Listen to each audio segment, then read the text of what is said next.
Tube Tamil வணக்கம். ஈரானினுடைய அடி அமெரிக்காவினுடைய உயர்மட்ட கட்டிடங்கள் எல்லாம் படிப்படியாக உடைந்து சரிகின்றன. அமெரிக்காவினுடைய படைத்துறை தலைவர் பதவியிலிருந்து தூக்கி வீசப்பட்டார். ஈரானுடைய அடி.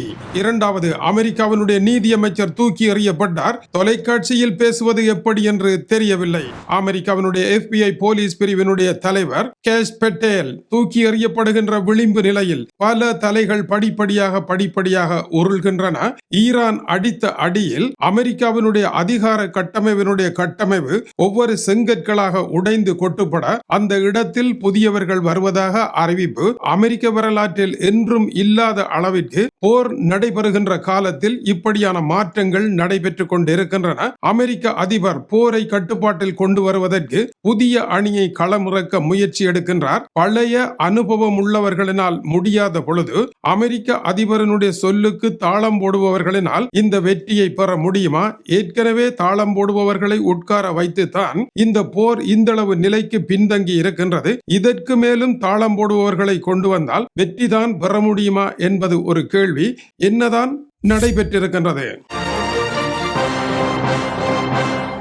அமெரிக்காவினுடைய படைத்துறை தலைவர் அனுபவம் மிக்க ஜெனரல் ரேண்டி ஜார்ஜ் பதவியில் இருந்து தூக்கி வீசப்பட்டிருக்கின்றார். அமெரிக்காவினுடைய படைத்துறை அமைச்சர் இவரை பதவியில் இருந்து வெளியேறும்படி கேட்டதை தொடர்ந்து சற்று முன்னர் உடனடியாக பதவியில் இருந்து வெளியேறுவதாக அறிவித்திருக்கின்றார். 61 வயதான இவர் சாதாரணமான ஒருவர் அல்ல. அமெரிக்கா இதுவரை நடத்திய போர்களிலே ஆப்கானிஸ்தான் போர், ஈராக் போர் உள்ளிட வளைகுடா போர்கள் வரை தலைமை தாங்கி கச்சிதமாக பணிபுரிந்த அனுபவம் உடையவர். முன்னாள் அமெரிக்க அதிபர் ஜோ பைடனால் நியமிக்கப்பட்டவர். அமெரிக்காவினுடைய செனட்டினுடைய அங்கீகாரத்தில் நியமிக்கப்பட்டவர். இவருடைய பதவிக்காலம் 4 வருடங்கள்.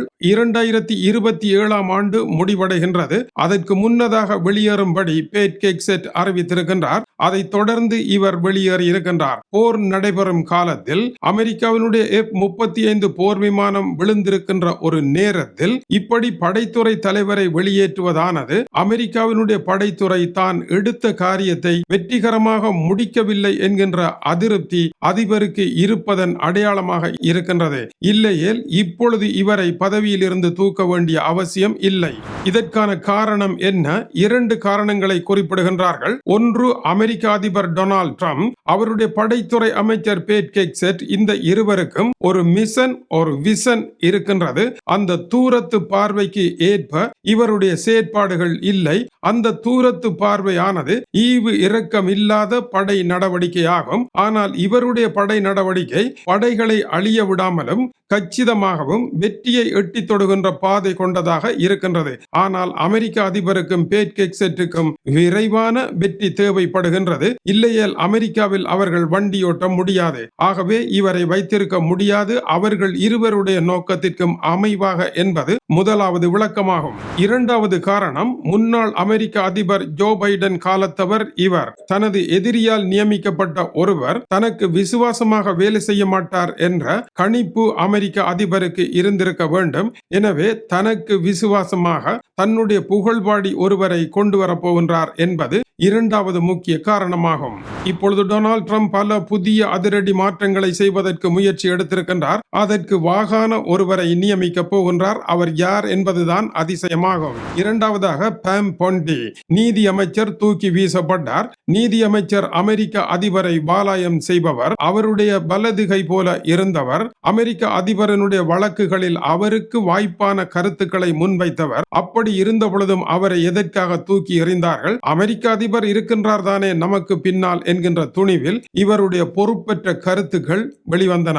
அந்த கருத்துக்களும் அமெரிக்க காங்கிரஸில் கேள்விகளை கேட்கின்ற பொழுது கேள்வி எங்கோ இருக்க பாடமாக்கி வந்து பதில் கொடுப்பவன் தனக்கு தெரிந்த பதிலை மட்டும் எழுதி கேள்விக்கு பதில் கொடுக்காமல் இருப்பது போல தொலைக்காட்சிகளில் இவருடைய பேட்டிகள் அமைந்த பின்னர் இவர் மீது எழுந்த விமர்சனங்கள் அமெரிக்க அதிபரனுடைய செயல் தவறு என்பதை எதிரிகள் சுட்டிக்காட்டினார்கள். இதன் காரணத்தினால் இவர் பதவி விலக வேண்டி வந்தது. இதுபோல இதற்கு முன்னர் பதவி நீக்கப்பட்ட கிறிஸ்டி நோம் போல இவரும் தூக்கி வீசப்பட்டிருக்கின்றார். இவருடைய தொலைக்காட்சி பேட்டிகள் இவர் ஓர் ஆளுமை உள்ளவர் என்பதை காட்டவில்லை என்பது டொனால்ட் ட்ரம்பினுடைய இறுதி முடிவிற்கு காரணமாக அமைந்ததாக கூறப்படுகின்றது.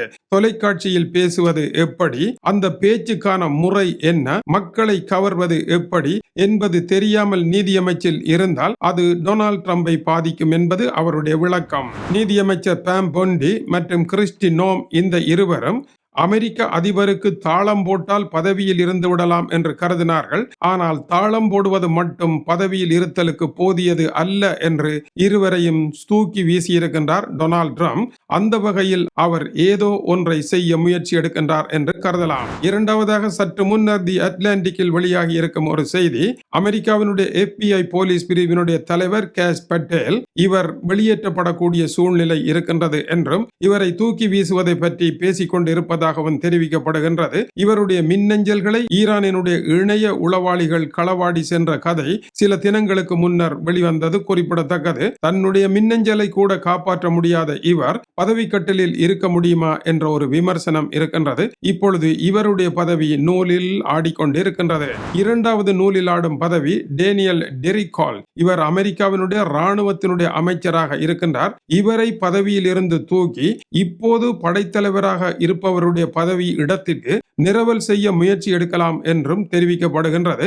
அப்படி இவர் நியமிக்கப்படுவாராக இருந்தால் அமெரிக்க ராணுவ வரலாற்றில் அது ஒரு முக்கியமான அதிரடி மாற்றம் என்று கூறுகின்றார்கள். அமெரிக்க ராணுவம் எங்கே செல்கின்றது என்ற கேள்விக்கு இதைவிட சிறந்த பதில் இல்லை என்பது அதனுடைய விளக்கமாக இருக்கின்றது. அடுத்தபடியாக லோரி சாவேஸ் டெரிமர், இவர் தொழிலாளர் நல அமைச்சர். இவரும் பதவியில் இருந்து தூக்கப்படலாம் என்று எதிர்பார்க்கப்படுகின்றது. இப்போதைய நிலையில் தொழிலாளர்களுடைய பிரச்சனை பெரும் பிரச்சனையாக இருக்கின்றது. ஆகவே இவரையும் தூக்க போகின்றார்கள் என்று அட்லாண்டிக் கூறுகின்றது.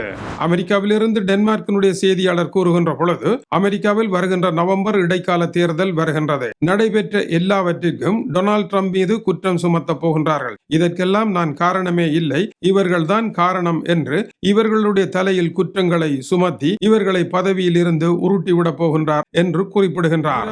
இவர்களை பதவியில் இருந்து தூக்குவதனால் ஈரானுடைய போர்க்களத்தில் வெற்றியை பெற முடியுமா, அமெரிக்காவினுடைய பொருளாதார பிரச்சனையை தீர்க்க முடியுமா, பணவீக்கத்தை கட்டுப்படுத்த முடியுமா, கோர்மூஸ் நீரிணையை திறக்க முடியுமா என்றால் எதையுமே செய்ய முடியும் என்பதற்கான உத்தரவாதம் இல்லை.